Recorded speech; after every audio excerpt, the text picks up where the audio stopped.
দল বা ধর্মের ভিত্তিতে জাতিকে আর ভাগ করার সুযোগ নেই জানিয়ে জামায়াতের আমির ডক্টর শফিকুর রহমান বলেছেন, যারা দেশের দুশ্মন তারাই দেশকে বিভক্ত করতে চায়।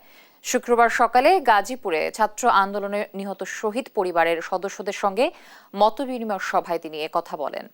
জামায়াতের কোনো নতুন সন্ত্রাসী সরকার দেখতে চায় না উল্লেখ করে তিনি বলেন, আর যেন কেউ জনগণের টাকায় কেনা বুলেট সাধারণের বুকে ছোড়ার দুঃসাহস না দেখায়।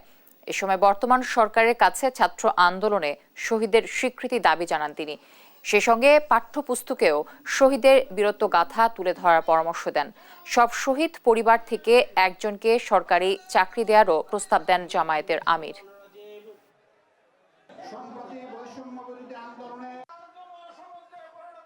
জাতির সাথে গাদ্দারি করলে, জাতির সেবক হয়ে আসার ঘোষণা দিয়ে মালিক বনে গেলে কি পরিণতি বরণ করতে হয়, এর থেকে আমরা সারা দেশবাসী যেন শিক্ষা গ্রহণ করতে পারি।